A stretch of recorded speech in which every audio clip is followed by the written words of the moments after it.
Started anyways. So hi, my name is Gary. I'm an alcoholic. And welcome to the Saturday night recovery meeting of Alcoholics Anonymous. This is a working step meeting tonight, and we'll meet for approximately 1.5 hours of a break.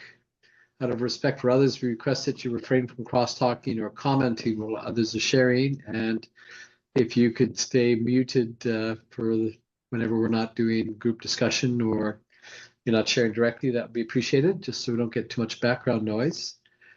And just as a reminder, the purpose of this meeting is not only for new members to understand the 12 steps, but actually to do them and practice them. So we're looking for a little action on your part. Let us open the meeting with a moment of silence. Just remember those of us in and out of the rooms and still struggling. And then we'll follow that by the set-aside prayer.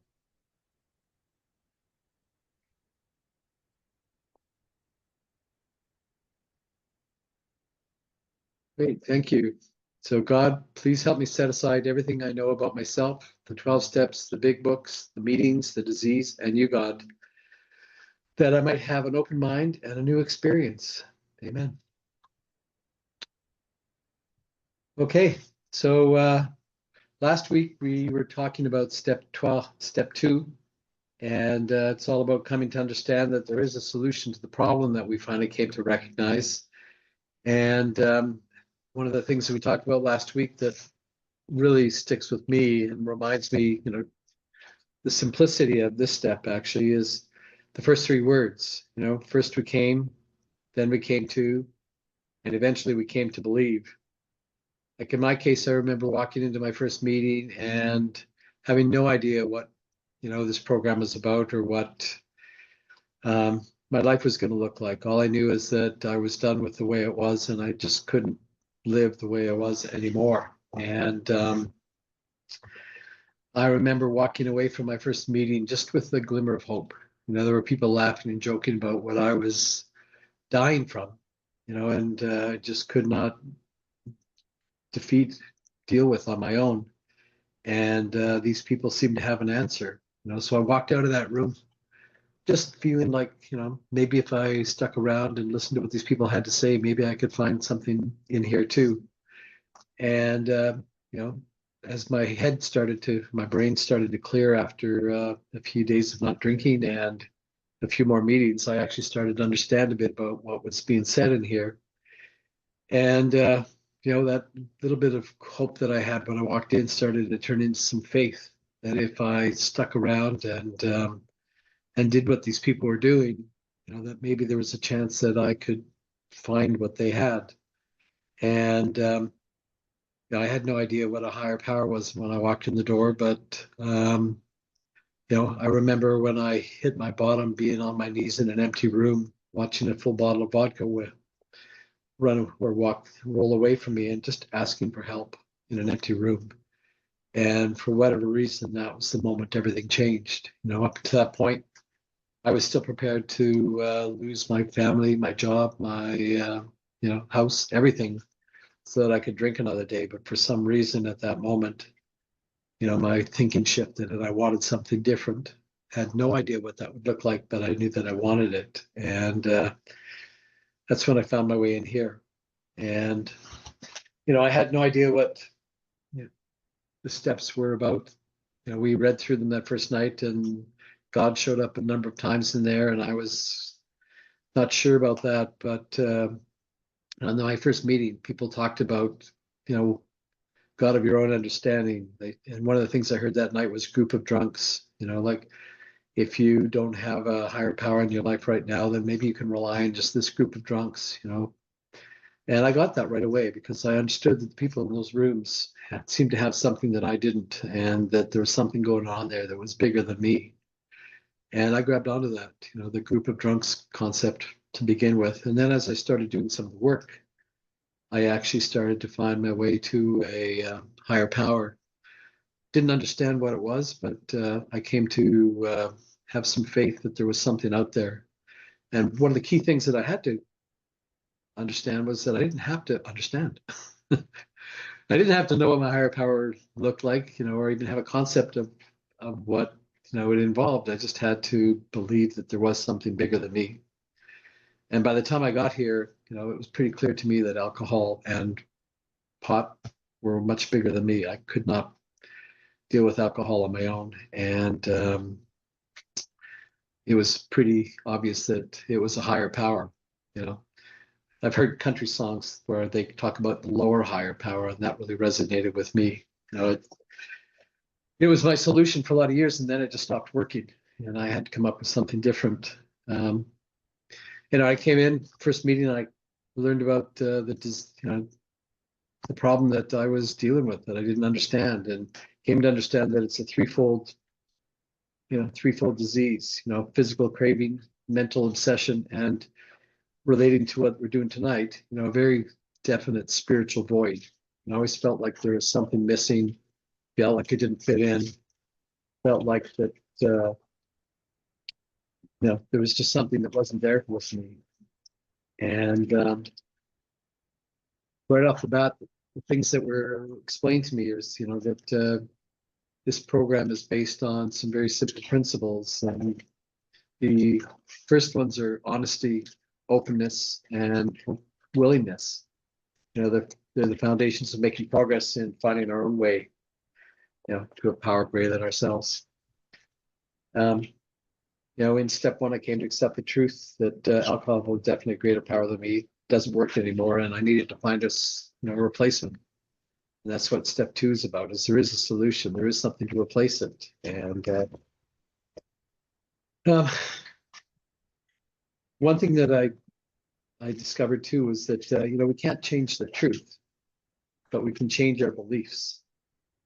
And by the time I got in here, I was desperate enough to give up on the beliefs that I'd been carrying around for a long time, and willing to, consider other ideas. Something I think I mentioned it last week, but there was a saying that I really, really liked from a guy that came up from Vancouver about a year ago, and was in one of our meetings, and says, you don't have to believe in anything as long as we believe in something. And I love that because it made it so clear, I don't have to accept anybody else's concept of what a higher power is. I just have to believe in something. And that worked for me. I knew there was something there that I didn't have. And,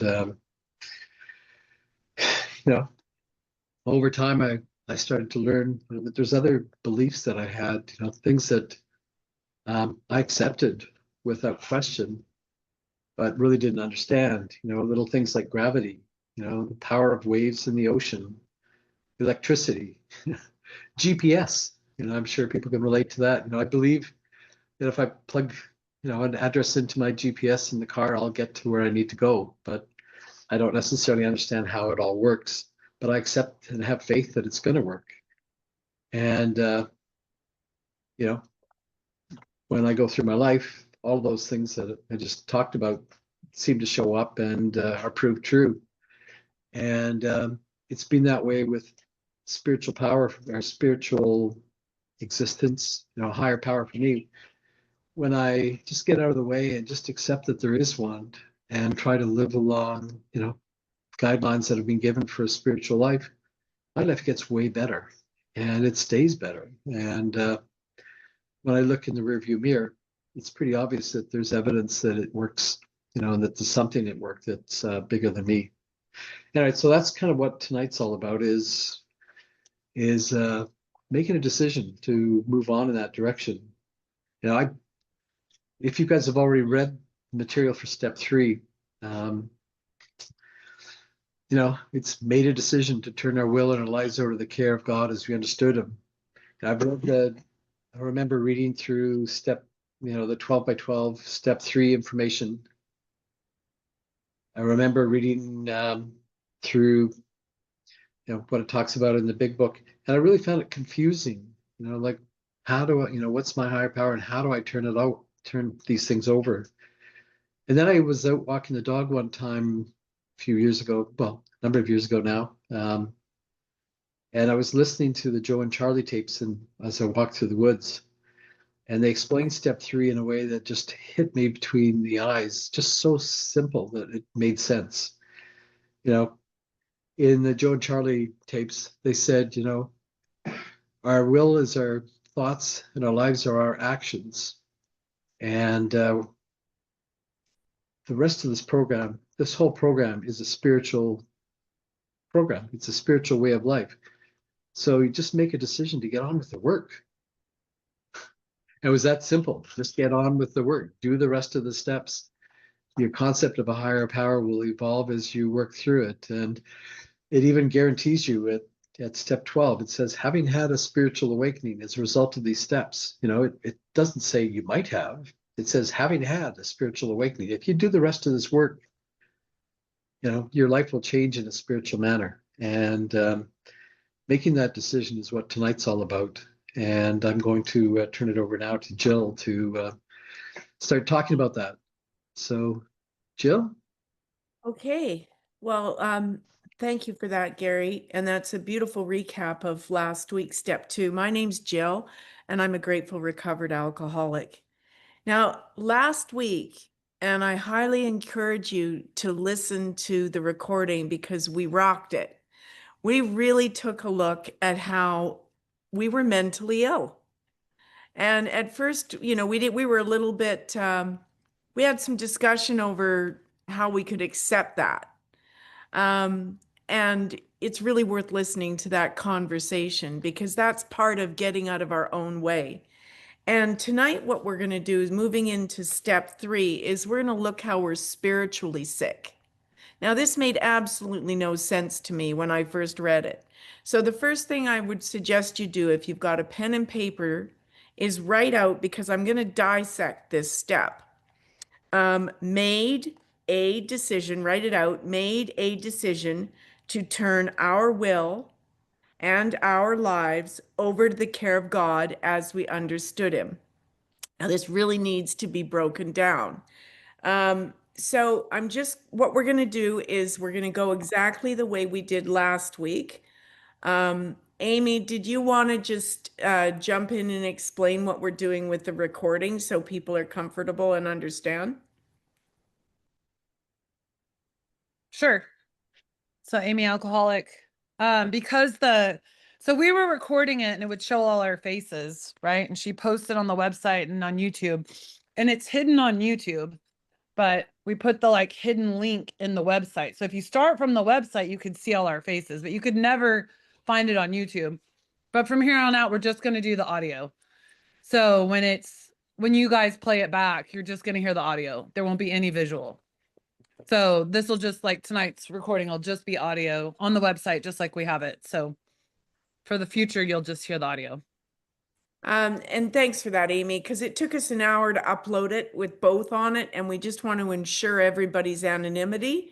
So you can feel free to speak, and you will not in any way have your anonymity compromised, okay?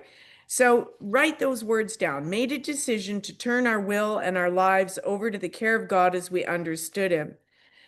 Now, the practice of step 3 is like opening a door to a new life.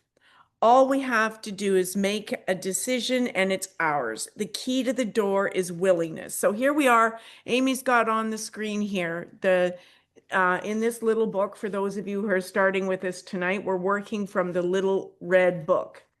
And this is how the old timers did their step group work. And I'm going to then guide you through the workbook as we read through this, because there's 8 key ideas that are going to come up tonight.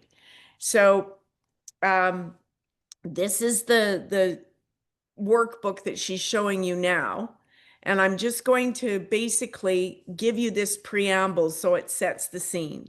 So the practice of step 3 is like opening a door to a new life. All we have to do is make the decision and it's ours. The key to the door, though, is willingness. Effort. Okay, effort. This is the action step, right? Before we were accepting, effort in this step yields great rewards. Like Gary was saying, this is a program of action, not just a program of thinking. The first 2 steps called for acceptance. The third step requires positive action in order to accomplish it. This is the first of the action steps, okay? Step 3, action step.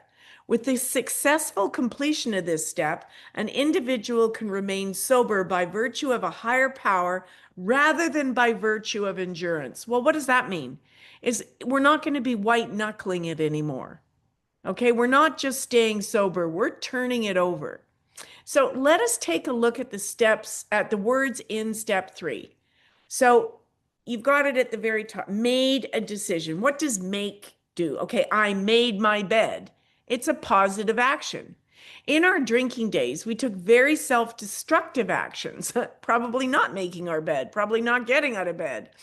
Now we take action to reverse this course, and we seek help from someone or something that's greater than ourselves in order to lead more fruitful and happy lives. Okay, so we are making a action here, a positive decision to turn our lives and to turn our will over to a power greater than ourselves.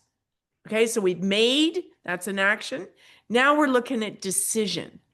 Decision is from the Latin words eneritus, and it means to cut in half.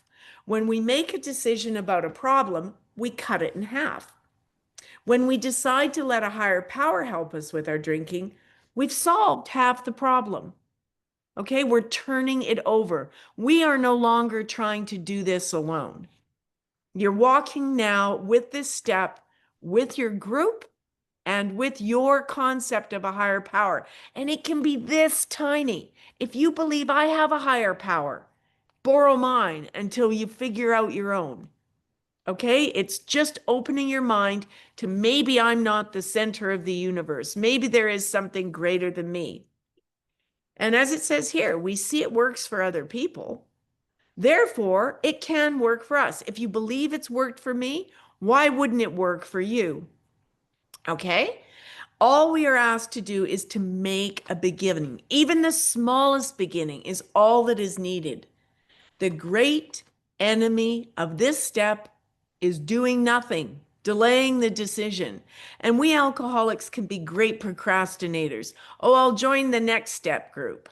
Oh, I'll start next year on this one. Oh, I'll wait until I've got 90 days. Oh, I'll get a sponsor when somebody I feel is really going to be my friend. We put conditions on it.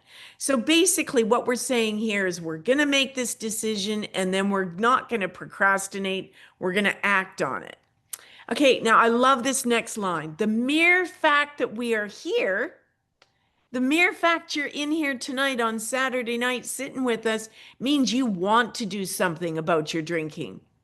So you've made that decision. I invite you to sit squarely down in your seat, claim your square. You're spending the time. Why not get totally out of your way and say, I've got this thing. I did my 1 and 2. Now I am ready to turn this thing over and get guidance. Okay, that's the next bit. Go back to the made a decision. We made action, decision, decisive. Now here, to turn my will and my life over. Now it says this is a matter of trust that usually involves trial and error. So you don't have to come in here and have the big white light experience like, oh my God, there's God and I'm saved and everything's going to be hunky-dory. This next bit about, do I lose my identity? Do I become the hole in the donut? Does it mean enjoying the fruit of someone else's work so that I might attain my true destiny? All this stuff is beside the fact. These are all the yeah buts. These are all the excuses, and I'm sure you can add to them just like I can. Yeah, but what about, my experience in the past where, this has happened to me and that's happened to me. Where was my higher power then? I promise you, and this was promised to me by Gary and others when we first started talking about this, that one day I'd be able to look back on this and see where my higher power was guiding me all along. Well, I've had that experience. But don't expect, and Bill even said later on that he rewrote and does the addendum in the back of the book that Gary read last week on the spiritual experience. It's yours Don't expect it to be like mine. And some people have bright light experiences. I didn't. Mine is the more organic, gradual thing, but it started here saying, I got to get out of my own way. So now we're going to go back into the little red book at the beginning of, so these are the key ideas that we're going to pick out. So go back into the little red book where we were. Yeah, step 3.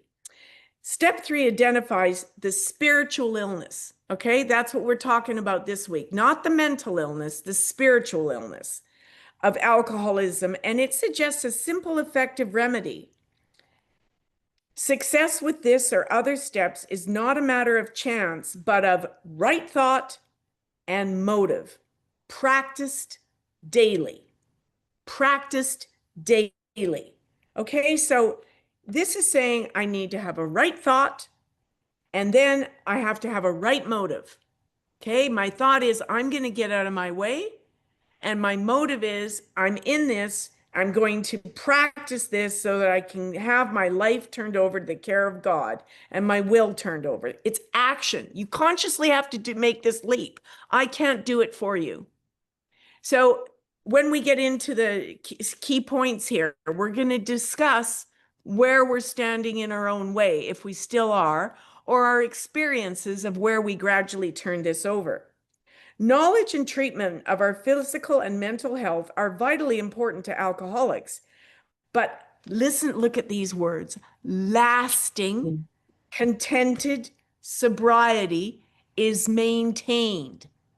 Okay? Lasting, contented, maintained.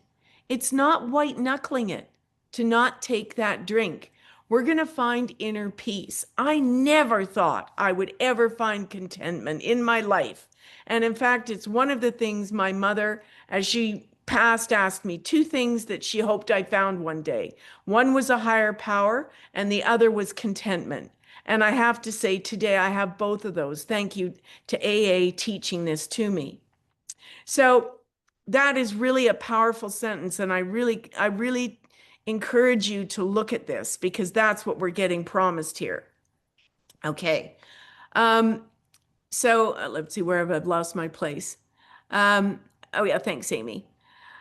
So knowledge and treatment of our physical and mental health are vitally important to alcoholics, but lasting contented sobriety is maintained only by surrender of our lives and our will to God as we understand Him. That's the step. The first 3 steps are a composite AA package. Conceived of meditation experience, they are a basic recovery prescription. Taken with proper timing and in correct proportion, they immediately arrest our alcoholic illness. They complement each other, but they fail to work if any of them are admitted. So you'll often hear in the big book, Bill calls these our foundation steps, for which we're going to build our archway and pass into all the other promises that come with completing all 12 steps. So steps 1 and 2 are the premise upon which we decide to surrender our alcoholic lives to our HP, to our higher power, or God, if you wish to call Him God. Step 3 calls for this decision. Honesty, faith, and prayer spark our success. So this is how we're going to get there. We're going to be totally honest, and we're going to find our faith. And we're going to work on this with prayer. And it's going to gradually get there. If you haven't experienced this and had any sort of eureka blind faith, don't worry about it. It's a process. A complete knowledge of the physical, mental, and spiritual injury we have suffered at the hands of John Barleycorn, alcohol, is indispensable to the honest, far-reaching decision we wish to make. Deliberation born of necessity and a desperate need for help will inspire us to seek our understanding of God as we understand Him. Our great need is loss of self-centeredness and alcoholic obsession. We've got to get out of our own way. AA pioneers discovered their answers to these problems as they developed spiritual understanding. Spiritual understanding. You need spirituality. We have a God-sized hole that we've been trying to fill with substances.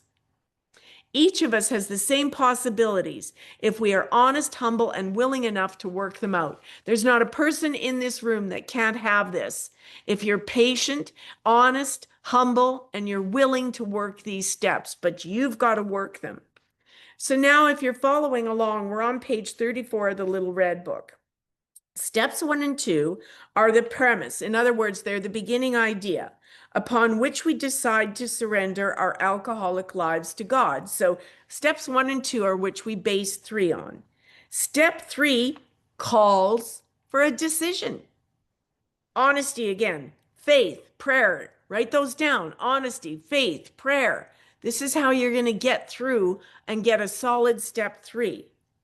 A complete knowledge of the physical, mental, and spiritual injury we have suffered at the hand. Oh, we've read that bit. Okay, so now we're on to the bit. Our great need is loss of self-centeredness and alcoholic obsession. This is key idea on this step number 1. Okay? Our great need is loss of self-centeredness and alcoholic obsession. So this is where we have to get out of ego. We have to get out of self-will. And it says in the paragraph, now we're going to switch back to the questions in the workbook. So the paragraph before this first key idea reads, we have always functioned in the delusion that we were controlling our own lives. Well, I sure thought so. I mean, I had a whole plan for how my life was going to go, my career. I can even remember journaling and setting down goals. You know, at certain points, I was going to be physically this and emotionally this, and I was going to be this way on my successful ladder in university and blah, blah, blah. And I thought that was all down to me and I was in control of it. And this is the next sentence. It gave me a false sense of security because I was attaining some of these things. Even though we now see that our way didn't work, in other words, I still became an alcoholic with all my best thinking, I still kept drinking, we still feel threatened by the request to risk a higher power doing it for us. I know exactly what this sentence means. When I came into the very room that Gary and others are sitting in, and I saw God all over those window blinds, I thought, oh boy, here we go. No concept. And I didn't even realize I had a prejudice and against the whole idea of somebody trying to sell me a book and sell me on the God's concept and then do a bunch of chanting. That's what I thought was all going on. And I'm like, oh boy, this isn't for me. My mind was closed. I was living in the yeah buts and why it wasn't going to work. So let's go to key idea number 1. Our great need is loss of self-centeredness and alcoholic obsession. AA pioneers discovered their answers to these problems as they developed spiritual understanding and relied upon God's help for recovery. Each of us has the same possibilities if we're honest, humble, and willing enough to work them out. So the question I have for you here is, how am I dropping the chains of self-centeredness? So what we're going to do is go around the room with each of these key ideas, and Amy's going to call on 2 or 3 of you, or if you are so moved, just jump in. If something jumps out at you when I ask this question, and there's going to be 8 of them, on each of these, there's going to be a question for each of these key ideas. So my question to you is, what's your personal experience with dropping the chains of self-centeredness, getting out of your own way?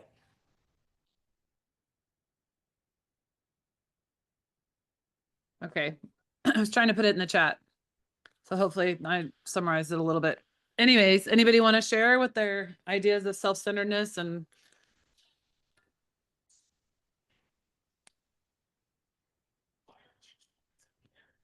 I'll jump in.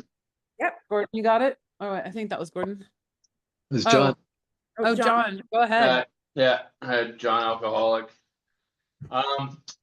Yeah, I found that through praying to a power greater than myself and starting that routine on a daily basis in the morning really helped me to start thinking about others and a power outside of myself as soon as I woke up. As soon as, it became thinking about how I could do God's will, and, memorizing the third step prayer really helped me to do that. And also early on, the serenity prayer. I used the serenity prayer a lot to sort of just step out of myself and let me, pause and not just instantly react to what someone was saying to me, or how others were behaving towards me, or how I was behaving,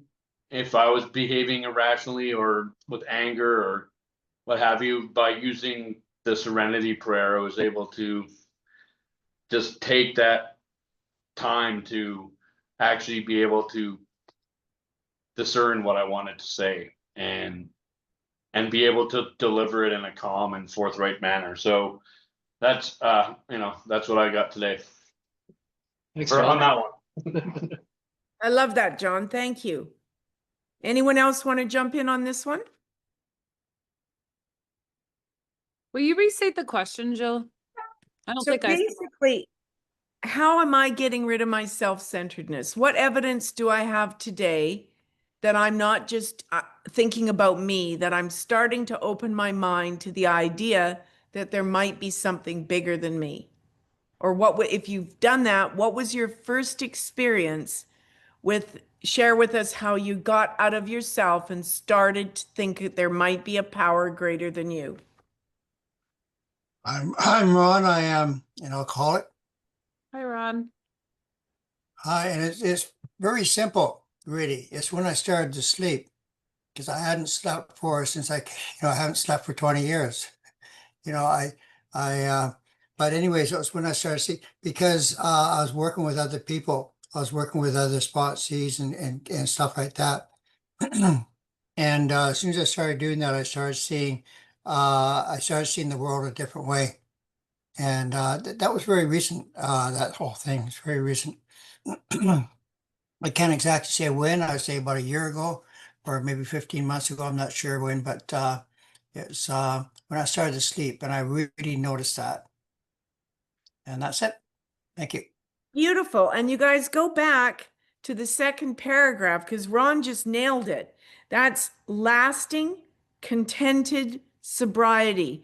Remember I said you can work on your emotional sobriety doing these steps, right? So this is, yeah, that's it, Amy. Yep. So the second paragraph says knowledge, and so what we're going for is lasting, contented sobriety that's maintained only by the surrender of our lives and our will to God as we understand Him. That is the essence of step 3. All right, Laura, come in, please. Hi, I'm Laura, I'm an alcoholic addict. I guess, yeah, when I got out of, I just maybe lost my thought. Hopefully I can regain it. When I got out of my own way. Oh yeah, so just because I felt like I always had to do everything on my own. And so now that I know that I don't have to do this alone, because I have my higher power and I have my AA family. Yeah, just like, no, it's just, life is so much easier now. Like I don't have to fret. I know that it's all going to be okay. Like, God's not going to put me in a situation that I can't afford or can't handle. And even when things do seem not to go my way, I know that it's fine. I know that things are just getting rearranged to be better. Every time it's happened, like, some whatever the situation is, it's just always been better. Like, so I'm very grateful for that. And yeah, just getting out of my own way. Like, I remember thinking, I still have my character defects where I think like something is about me, but I'm like, no, it's not. It's not about me. It's always someone else's. Yeah, I can't remember if we heard this in a meditation, but just how, sometimes we think people are talking about us, or someone was mentioning this in one of our meetings, and just like no one's thinking about you. Like everyone's too busy thinking about themselves. Anyway, so I like that I don't have to, be self-centered anymore and do it all myself because I have my higher power. Thank you. Thanks for I your love service. it. Good. That's good processing, Laura. Okay, now we're back in the little red book and we're going to move on to the second key idea. So we're starting with step 3 offers no compromise. Go back over to yeah, there we go. So we're at halfway down the page 34. It says step 3 offers no compromise for reservation or delay. It calls for a decision. Okay, here and now. How we surrender our alcoholic personality defects to God is of no immediate concern. The important point is our willingness to try. Faith in practice of the 12 steps opens the way. Now, notice it says 12 steps there, right? It's not just saying this third step. We're going to do all of these, guys. And it says the important point is our willingness to try faith in practice of the 12 steps opens the way to understanding of God and provides ways of giving our lives to Him. So we're putting the key in the door, we're turning that lock, and we're having a peek through and we're going, okay, yeah, I guess you could be in there. I'm going to have a look, right? We're willing.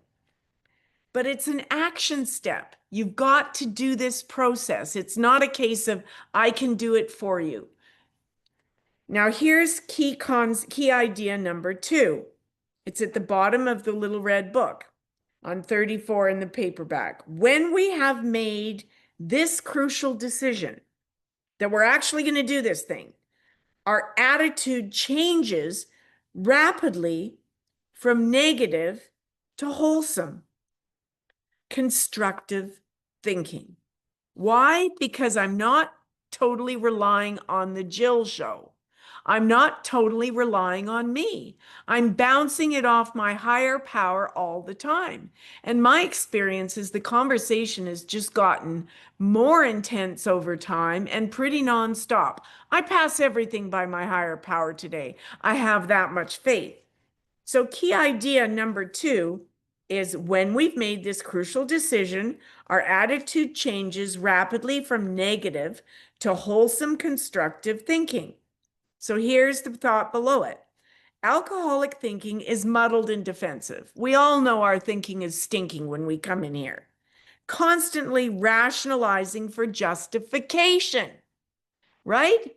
All the excuses and rationalizations we make for staying stuck. And for me, these are my yeah buts. Yeah, but if you were in my situation that you would drink too. Yeah, but I would do that except yeah, but, yeah, but, yeah, but. So these are the yeah buts. It's muddled, it's defensive. The need for others in recovery and a sponsor as an objective reference is evident. In other words, why do I need a sponsor? Because I can't trust my own thinking. And the step group is going to take you through the steps, but you still need a sponsor that is going to walk side by side with you. But this is a really good start. We find reality never changes, but our attitude toward it can. How we react to reality makes our new reality. Okay? So I'd like to hear your experiences of how you're letting go of defensive, rationalizing, justifying thinking. How's your attitude changing? How are you letting go of it? Or give us examples of where you're still stuck, rationalizing, justifying. Let's be honest. That's what we're in here to get rid of. Let's do the work. Over to you guys. So the question is, how am I letting go of defensive, rationalizing, or justifying thinking? Gary here, alcoholic. I'll be really quick. When I first walked into the room, I realized that my best thinking got me here. Everything that I could come up with got me into the doors of AA, which was a good thing. But the fact that I got here at all just meant that my thinking wasn't working. So it was pretty obvious to me when I got here. that my thinking needed to be rearranged. And another thought that, or another quote that I heard that really resonated too is, you can't think your way to new behavior, but you can behave your way to new thinking. So I just set aside everything I knew and started doing what I was told in these rooms. And by golly, my thinking changed, and it keeps evolving and changing. So that's it for me. Yeah, That's brilliant. I can pipe in on that too. I mean, well, just one camera's good because then I'm looking at Oh. myself on the Oh, side. okay. Sorry. Yeah, like, well, like before this program, I never really saw myself as like self-centered before. And then now I'm starting to realize that self-centeredness, and now I'm starting to question it. Like as I go along, I'm like, am I being self-centered here? And then more on topic is, it never really, I didn't think my thinking was broken really until recently. Then I'm like, okay, I'm obviously thinking, and just now I'm starting to realize that I can change my thinking, like what I was saying, the situation won't change, but you can change how you react to this situation. I never really got that. I never even thought about that until this program, right? So, and I wrote down, because it's another thing I learned in the program is the way you look at, when you change the way you look at things, the things you look at change. So that's it's still new. This is all new to me. And it's like, say what works for you, but it's like, this is what is starting to work for me, right? So, yeah. Thanks, Gord. Thanks, Gord. Yeah, thanks, Gord. Anyone else want to jump in on that one? I'm Brenda and I'm an alcoholic. Brenda. Yeah, I would like to jump in. When I started letting go of my defensive thinking was when I really started relying on God. And especially, with praying, like it says, praying every morning and every night, and not praying for myself like I used to all the time. Praying for others, I always try to think of like one person out there in specific, that I could pray for. And so I do that. And slowly but surely I'm letting go of defensive thinking. I'm still a work in progress, but it will get better.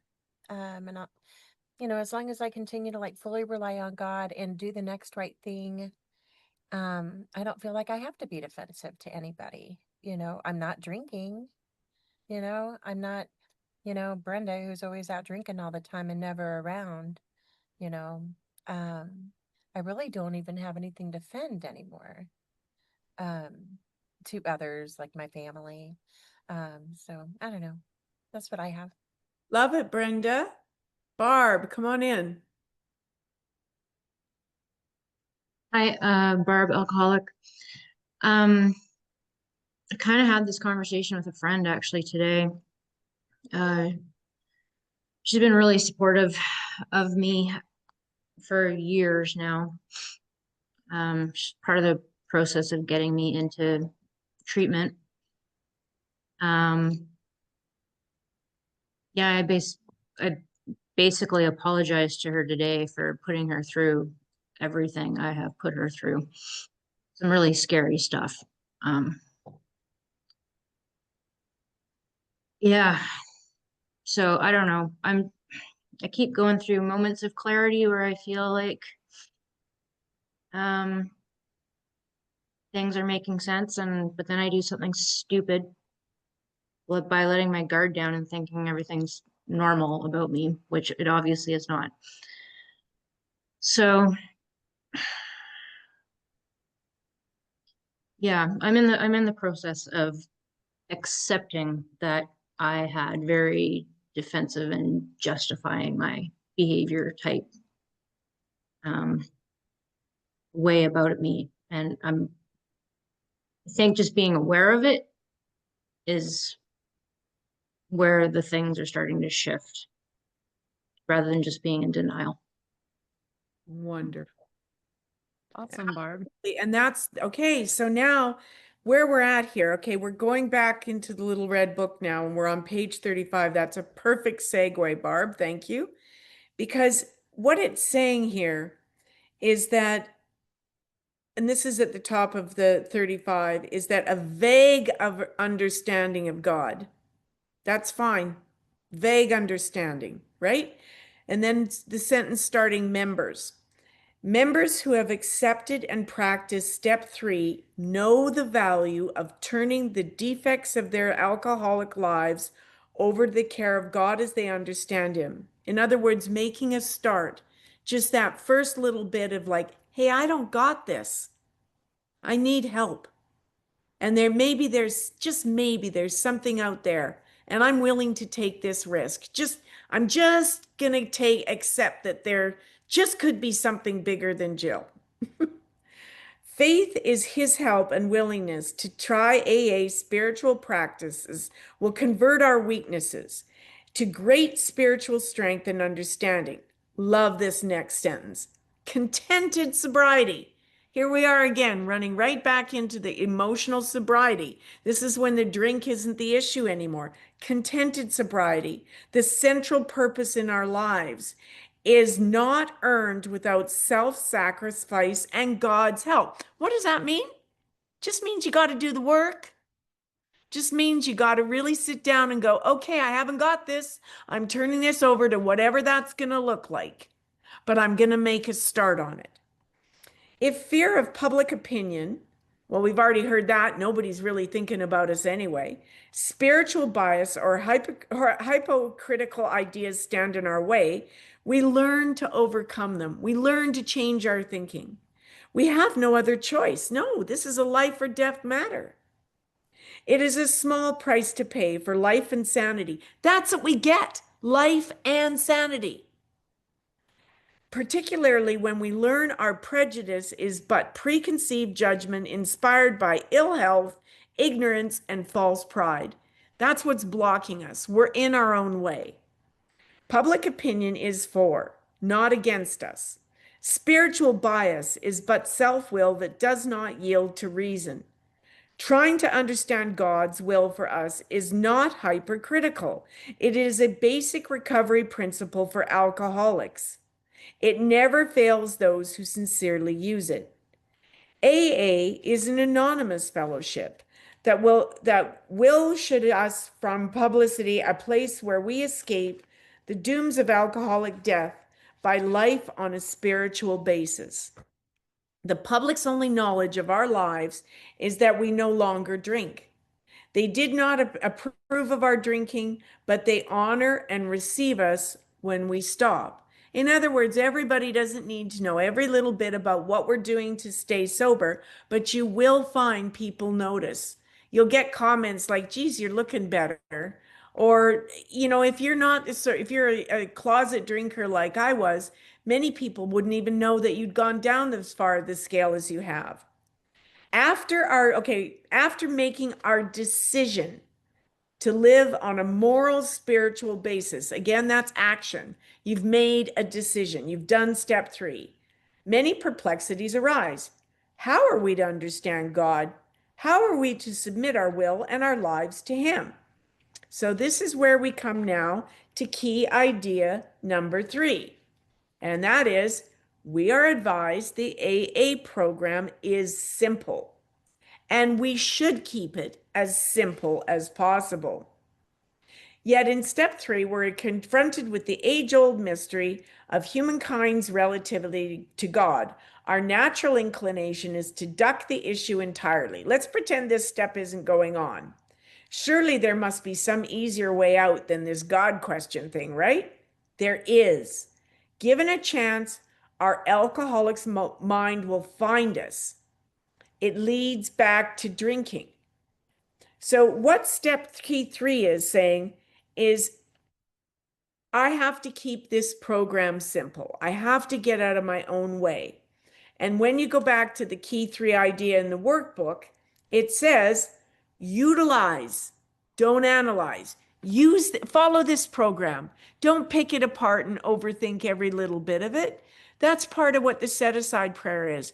You're not expected to understand every sentence and everything that is read to you. But as you get more intimately involved with this program, more and more of the sentences you read will start to be actually things you feel. So the emphasis here is on doing, okay? Understanding's going to come later. Fake it to make it. Write that down if that resonates for you. I sure did. I just kept turning up and pretending I understood this stuff. Part of that was ego, because I didn't want to ask the dumb questions like, okay, I don't get this or I don't get that. But then I got comfortable enough and I was full of yeah buts, but that was putting me between the program and God. And then when I stopped being so friggin' defensive and yeah buddy, I started to get this. Intellectualing can be a stall tactic, a cop-out. That's what I was doing. I was asking them all sorts of profound questions in the mountain group to try deflect from the fact that I was dying inside. I had no higher power. I didn't know how to get one, and I was afraid to ask. I was exactly as it says here. When we're always in our heads, we're behind enemy lines. So I'd like to hear from you.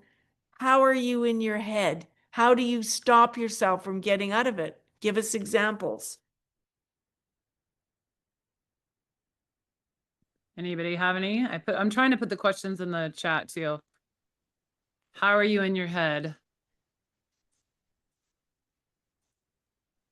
Anybody want to share? I'm Ron. I am an alcoholic, and I Ron. can say that I'm in my head all the time. That's why I'm here. I'm learning how not to be in my head, how to get to my heart, because I have been in my head all my life, ever since I was very young, very small, and I never knew any different. It just was never, and it wasn't until I come into Alcoholics Anonymous. Well, even then I didn't know. So only about 4 years ago that I realized that there was something that I had to do something different. So that's what I'm trying to do. And also, when I was just thinking, while you were reading that last or the paragraph there, it's almost like we're being brainwashed. But when you think about it, when I think about it, I need to have my brain washed. Thank you. I love that. We're washing our brains.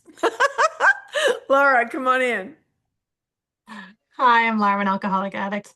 Hello? Yeah, I'm really grateful for this program because I used to be in my head all the time, thinking what people were thinking about me, and it's definitely I've let go of that, and I really feel that I've always been a listener, but I feel now that I'm sober, I'm heartfelt a listener, and I'm listening because I care, and I'm sober and I can be really grounded with people now. And now this program's given me the gift of, for example, so say someone's driving really slow, but now I'm like, not like, come on. I'm like, oh, well, what if that person has like a sick person in the vehicle and they're trying to drive gently to, so they're not in pain, or, like I'm really trying to give the benefit of doubt, like see what is happening from their eyes, or do you know what I mean? Like I probably could have said that better, but yeah, so I'm just getting out of myself more, and I'm really glad that I'm not in my head as much. So that's the program's given me that gift. Thank you, Laura. Brilliant. Love that. Brenda. Hi, my name is Brenda and I'm an alcoholic. I still I'm in my head a lot, and I'm really looking forward to it going away. Um, it's like I've even said out loud to myself, get out of your head, get out of self, you know, and sometimes I still have fleeting thoughts, of drinking, and they do pass, that I'll do whatever it takes, you know, so they lessen and then go away, you know. Because it really sucks being in my head, you know. So that's why I'm here, you know, to learn as much as I can. And yeah, so I'll share the time. Thanks. Beautifully said. Kieran. Hello. I'm really liking this piece. I'm really liking putting words to intellectualization can be a stall tactic.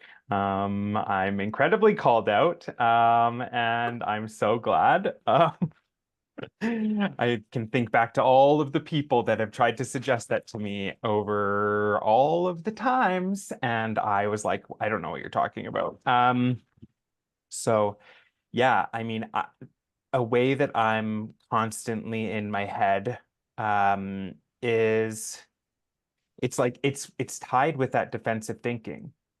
It's like I don't want to put my hand up to share. It's so much better when I'm called upon. People aren't going to think that I'm full of myself. You know, all of these little things it's happening so quickly and so insidiously, and I don't notice as often as I would like. So it can make it difficult for me to go on the record and say, I haven't done my step work, because I don't want you to think that of me. I want you to think that I have this figured out. So I am getting out of my head by just saying what's going on, telling the truth. I haven't done my step work, and that's why I'm here.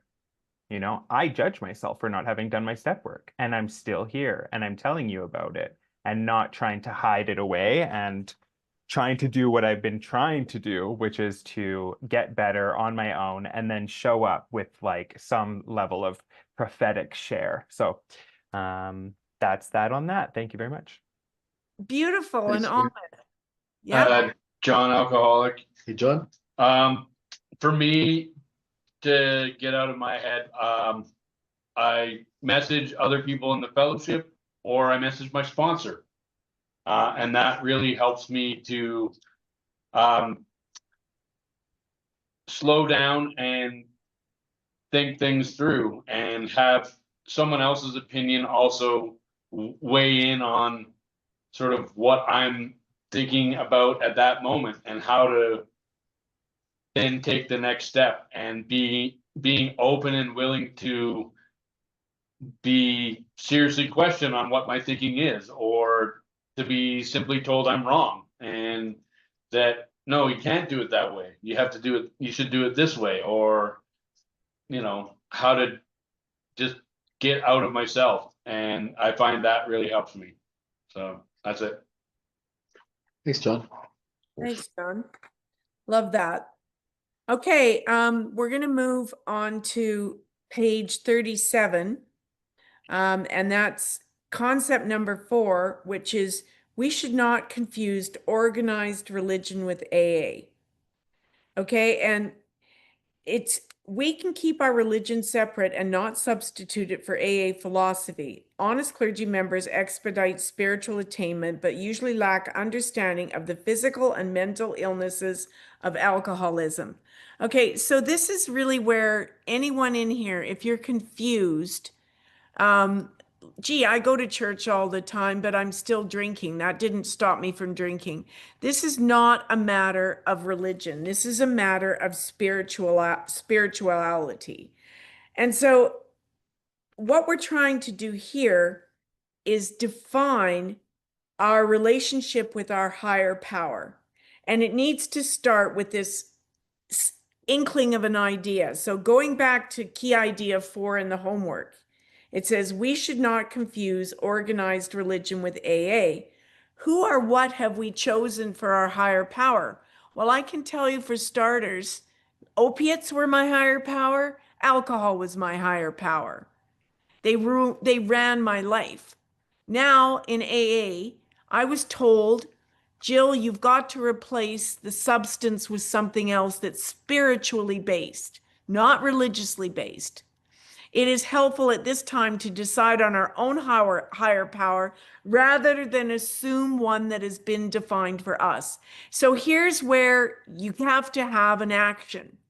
This is the crux of state of step 3. Here is where I meet my maker, however my maker looks for me, whether I'm borrowing someone else in AAs because I haven't found my own yet, if it's a tree because I can't explain that, or the mountains or whatever. But this is action. So my question to you is, how have I started to define or know my higher power? Am I seeking?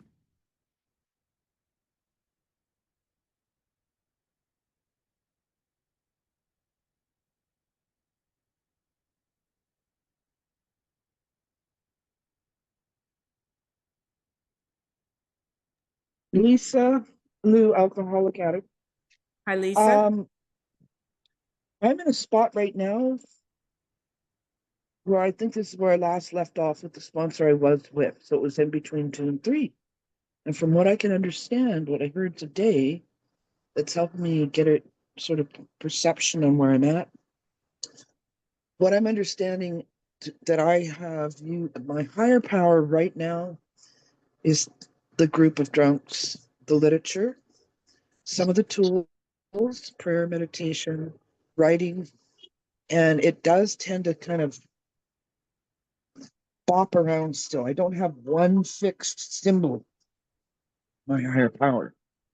Like sometimes it is a tree or a mountain, and other times it doesn't stay there. So I don't know if that's okay or not, but I am willing to make the decision to, made the decision. Can you help me with step 3? Made the decision to turn my will and my life over to God as I understood him. So even if I don't understand him, I'm willing to go forward. And I guess really I'm using the people and the books and the literature. Thanks. Perfect. And so know that that can be for any of you, group of drunks, great outdoors, whatever is a doorknob, whatever it is, as long as it's not you. You got to open your mind to something that is greater power than yourself. Okay. So now we're going to move on to key idea number 5. And this is at the top of page 38 in the little red book.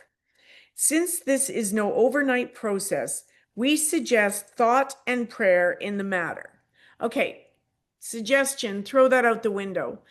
Just accept this. Just do it. Thought and prayer. Turning your mind to a power greater than yourself. Praying that you get connected with it. This is going to sound weird, but I started walking around the house talking to myself and to trees because I was on my knees. I was dying. I'm looking out at the windows. I couldn't go outdoors anymore. And I'm like, God, if you're there, show yourself to me in these trees and this river and open my mind. So this is where I took my 3. So that is how it can start for you, but it's not an overnight process. Thought and prayer.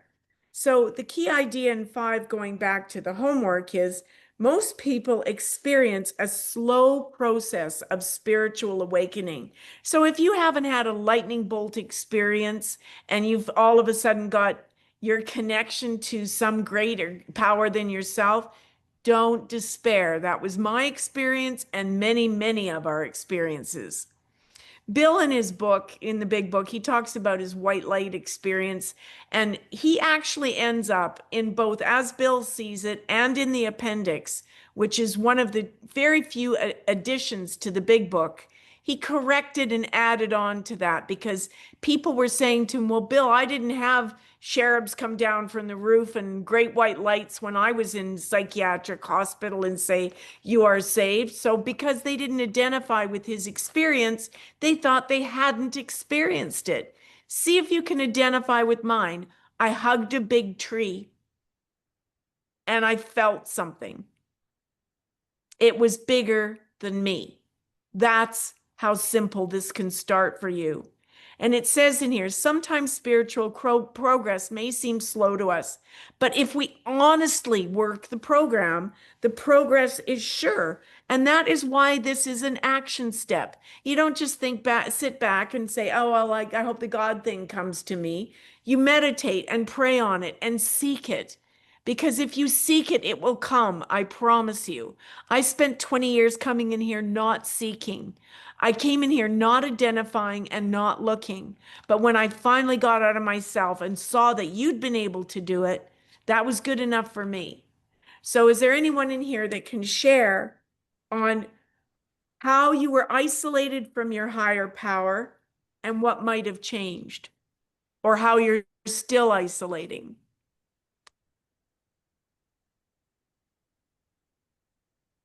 I'm Amy, I'm an alcoholic. I would say I had a decent relationship with the higher power, and alcohol took that away because I made alcohol then my higher power, and that's what I worshiped. That's where I wanted to be. That's what I wanted to do. And even though I was trying to fight to get back, it had taken such a hold of me. That's what I put as my priority. So that white light experience for me was more of that obsession going away all of a sudden, and the light bulb coming on that, oh, wait a second, like I have an allergy to this alcohol, and it's the alcohol that is like just got a hold of me. And that obsession was like my white light. But then my actually walking and believing in a higher, or regaining my belief in my God and my higher power, and doing like what we were reading in our reading this morning, like being present in the moment and following my higher power's will, that has been more of that spiritual experience that takes time. You know, at first I was just like glad to get up the next morning and still not drink, and having the bad dreams and all that kind of stuff.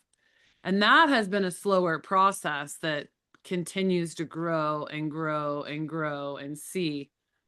So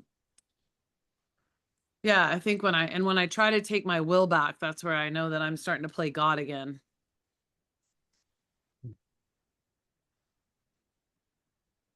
I love it. I love Thanks, it. Amy. Gary, alcoholic. Yeah. I was just going to say, I remember when we were working through this, I was looking for spiritual experience, and I didn't think I'd had any. And when I finally started to understand the step 12 talks about a spiritual awakening. And then I realized that I'd actually had the spiritual awakening. Over time, I started to look back at my life and realized that I'd had spiritual experiences. I just couldn't identify them at the time. And probably the most profound one, and one that a number of people can resonate with, is I asked for help in an empty room to something I didn't understand or believe in. And going into that, I was a daily drinker for a lot of years. I drank from the time I woke up to the time I went to bed. And for whatever reason, when I asked for help that day, things changed, and I haven't had to have a drink in almost 24 years now. And if that's not a spiritual experience, I don't know what would be. So grateful to be here. Thanks. Thank you, Gary. Okay, we'll move on then to key idea number 6. And this is found at the top of page 39. This is where we have to grow up, guys. Okay, I don't know about you, but I was emotionally stuck, I think, when I started at the point in my life where I started drinking. And this says, number 6, we demand maturity without the pains of experience and growth. This is both unreasonable and impossible. By such method, we'd have a program of 3 steps rather than 12. So in other words, if you expect just by doing the first 3 steps and turning it over to God, not doing the rest of the work, that you're going to grow up and you're going to find contented sobriety, it ain't going to happen. Okay? It is the practice of steps 4 through 12 that teaches us our understanding of God. So it's telling us right there, we've got to finish going through the rest of these steps. So this is the paragraph, we demand maturity. Back anyway, So it says that we have to do 4 through 12 to complete this process. This understanding starts with blind faith. So that's where we are now, right? We're in blind faith. We're turning it over. Through conviction, it steadily grows, just as Amy was saying, and just as others have been saying. It starts as a fresh little idea, and then it gradually catches fire. So through conviction, it steadily grows into conscious contact with God. Personal contact. Spiritual growth is our goal. We are wise to avoid all concept of God opposed to that goal. So basically, key 6, we demand maturity without the pains of experience and growth. So going back, it says maturity is the ability to postpone immediate gratification. I don't know about you guys, but I'm a shortcutter. Like, that's why I drank. I didn't want to feel emotions. I wanted to get straight to the not feeling. That was my shortcut. Or I wanted to get high because I didn't want to deal with feeling normal. I wanted a shortcut, immediate gratification. Emotionally immature, we want what we want and we want it now, right? Does anybody else know that one? Oh, I've had a hard day. I need to get out of my head. I'm having a drink. I'm having a good day. I need to get out of my head. I want a drink to celebrate. When we act like babies, immediate gratification, I want it now. We think we are the center of the universe. We're stuck in self. When we admit defeat, which is what we're doing in this step, when we need to put our childish behavior behind us, we change from believing in baby power to believing in higher power. Yep, we're going to finally grow up. Please discuss how you are growing up in this program.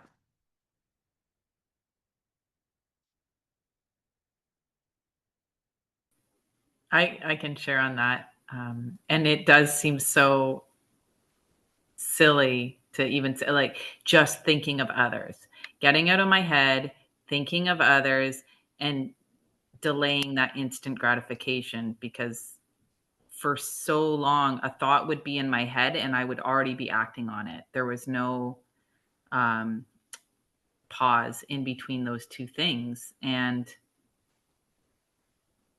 I couldn't even understand that concept. So, you know, when I'd ask people questions and they just took a long time to answer, even if it was like, what do you want for dinner? I would like feel frustration in me because I just didn't understand why people couldn't respond immediately. And it's just like growing up to like think about what my answer is, or to think about even what I want, or to think about another person first. Yep. Barb, absolutely, Renee. That's growth. Lovely to hear that. Come on in, Barb. Yeah, I think it's treatment, obviously, forced self-reflection, basically. And the main thing for me is just realizing the effect it had, like when I was really bad, the effect it had on people, and it's like emotionally scarred them. Like they have PTSD from, you know, getting me to the hospital or out of jail. Like yeah. So, and back then, like when all the bad stuff was happening, I was just like, it didn't even faze me.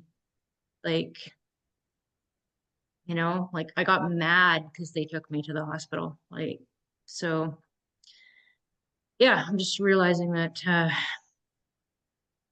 my intoxicated persona is a very, very bad, mean, selfish person.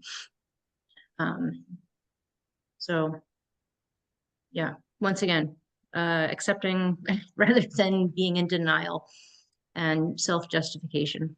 So yeah, self-introspection.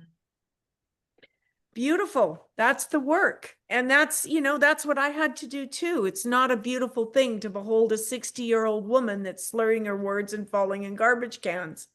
And I didn't know when I took the first drink, that's where I was going to end up. Okay, now let's move on to key idea number 7. This is on page 39. Lack of faith arrests our progress, and here's the concept. Procrastination and skepticism are enemies of spiritual attainment. Skepticism demands evidence of God's help. Procrastination prevents it. Faith, willingness, and prayer, again, those 3 things, they're action things, overcome all obstacles and provide ample evidence of our higher power's help in our happy, sober lives. Okay, let's just take a look at that paragraph. Faith, willingness, prayer. Those are 3 active things that we're doing. And what do? They overcome the obstacles. But selfish me just kind of thinks it should all happen just because I turn up at a meeting and listen and occasionally make a pretty speech. No, I've got to do this 3rd step. I've got to do the faith, the willingness, the prayer to overcome these obstacles, and then the rest of the steps. So this concept of the key idea is, going back to the word, yeah, spot on, Amy, key idea 7. Procrastination and skepticism are enemies of spiritual attainment. Okay, making excuses, getting in our own way. Alcoholics are romantic dreamers. They want life to happen to them rather than take the initiative to participate in life. Do it for me. You're my sponsor. Do it for me. You're everybody else in the meeting. You do it for me, right? I'm not going to participate in my own recovery. I'm going to keep a dark square. I'm not going to speak up. I'm not going to get in the middle of this.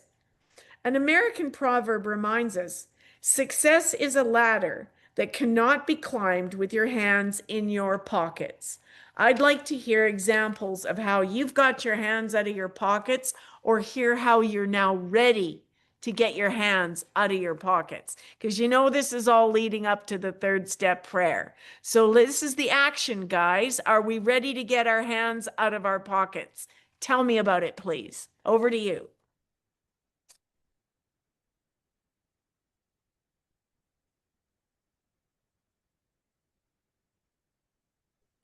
I'll share. It comes back to surrender for me, taking my hands out of my pockets and surrendering to everything that I think that I know. That set aside prayer, all these things that I think that I know of how things should operate, or trying to control situations, or everything, just surrendering to everything that I thought that I knew, because most of it was BS anyway. And it's like, I just had a very 1-track mind and it was getting blasted. So to just get out of myself and then to, yeah, like have my hands open and open to new ideas and people and God. Lovely. I like that. I like that. Does anyone else want to add on to that? Okay, so let's go. Oh, sorry.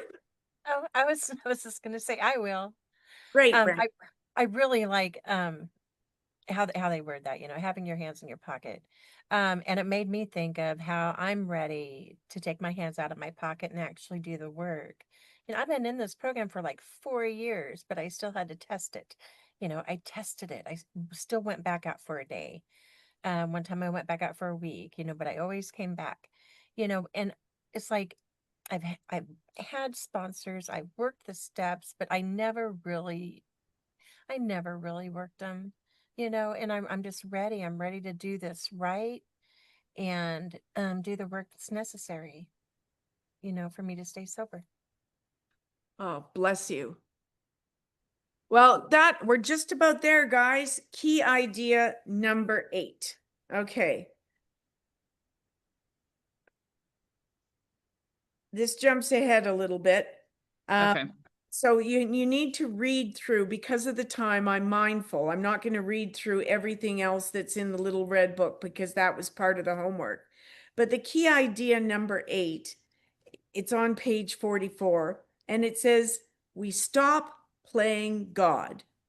We surrender our self-centeredness to him, or to however you want to define your higher power.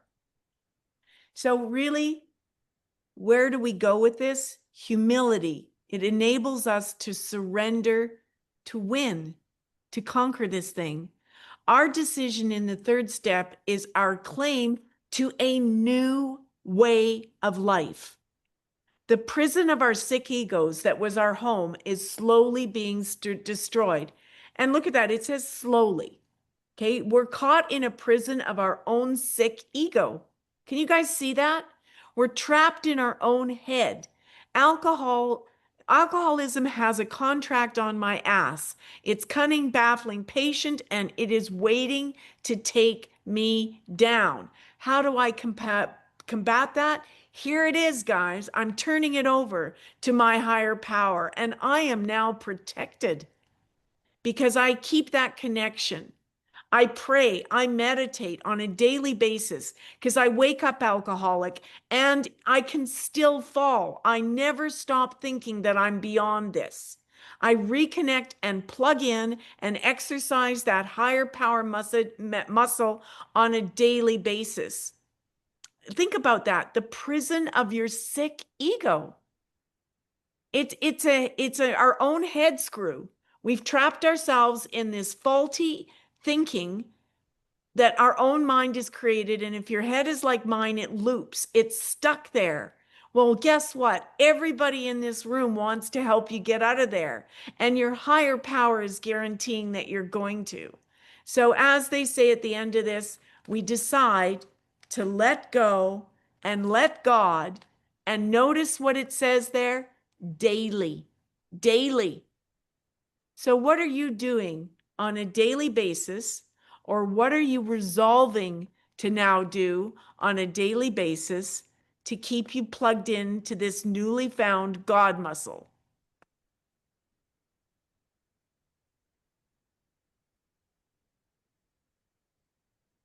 Morning prayers and meditate at 8.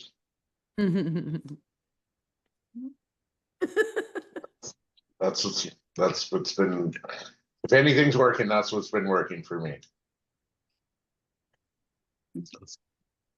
Love it. Anyone else? I'll jump in. Yeah, the morning meeting definitely is a big deal. But then, you know, after the morning meeting, if not before, I do my prayer that I wrote out. It was an activity suggested by you, Jill, earlier a few months back, to write out our own 3rd step prayer. And when I wrote it out, in my own words, I memorized it, and it ended up being more of a 3rd and 7th combined prayer, but that's something that I get through. I do every day. I've memorized it, and that helps me. What was the question? I don't know. No, that is an answer. So Oh. you're doing your own step, your own 3rd step prayer, and that's a brilliant answer of how you're connecting and plugging in. You're letting go and letting God. That's an action. Yeah, Has and anyone else, anyone else got an action?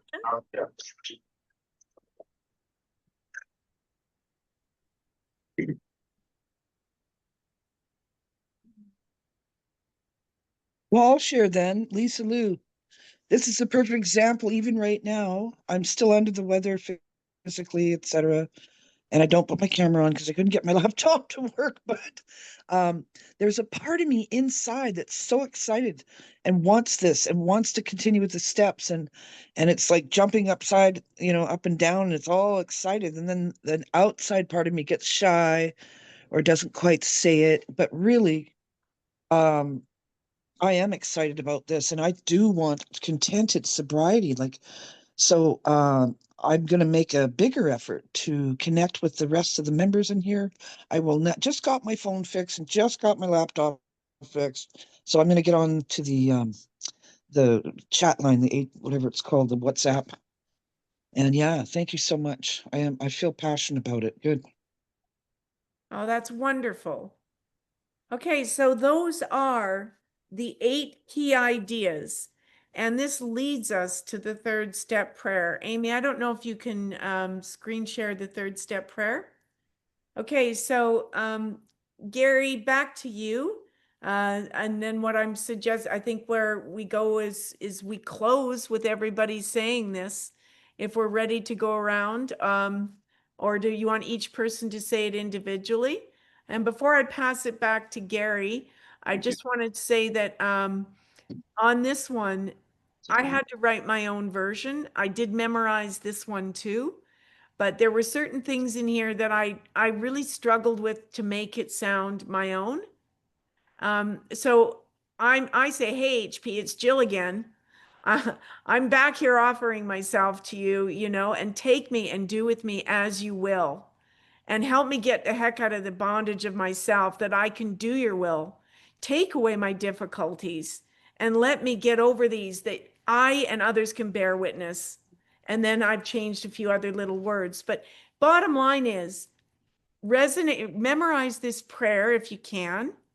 And if it isn't working for you, to call me or somebody else and write the essence of what it is. Because Bill says right in the big book with his prayers, something like this. So this isn't meant to be shoved down your throat. And if the God word, that's the step we're on, isn't working for you, put in HP or whatever is your definition. That's it from me. Back over to you, Gary. Okay, thanks, Jill. I think based on time here, maybe what we'll do is close with the 3rd step prayer in a second. But I just wanted to say that just quick homework review for this week. I think it's probably going to be posted anyways, but reading the big book, chapter 4, We the Agnostics, important. Going back and rereading the spiritual experience in the big book, appendix 2. It's page 567. It's just a page and a bit, so it's definitely worth a reread.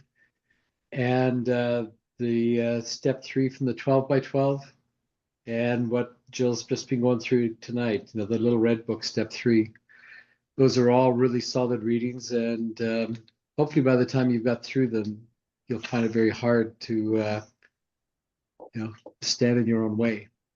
One, just as a quick foreshadowing of step 4, you know, next week we start on step 4, just something to think about, you know, that kind of an analogy that was put to me is, you know, step 4 is searching a fearless moral inventory.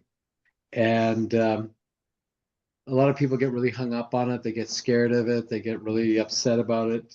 They find it very difficult to look at. But think about it as if you're to pull out a roadmap and you want to go somewhere new, you really need to know where you are now before you can move to a new destination. And that's what step 4 is just figuring out who you are now so you can move forward.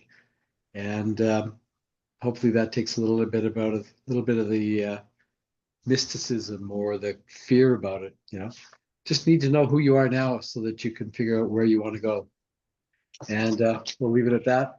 And gentlemen, maybe you want to pull this 3rd step? Got it memorized, so Okay, John's gonna lead us in the step 3 prayer tonight here, guys. Sure. All right, John Alcoholic. Hey, John. God, I offer myself to thee to build with me and to do with me as thou wilt. Relieve me of the bondage to self, that I may better do thy will. Take away my difficulties, that victory over them may bear witness to those that I would help of thy power, thy love, and thy way of life. May I do thy will always. Amen. Amen. One thing that I learned along the way, and I remember probably started with the Lord's Prayer, but you know, I learned that in when I was a real small kid, you know, but I learned it by rote. And it wasn't until I got into this program that I actually took some time and went back and actually read through the words and tried to understand them. So do the same thing with whether it's the Serenity Prayer or the 3rd step prayer. Read the words, make sure you understand what they're saying, not just the fact that you've memorized them and can say them by rote, you know. What do they mean? And what do they mean to me? And on that note, I will say thank you very much for participating tonight, guys. Yeah. Bill, will you stop the recording?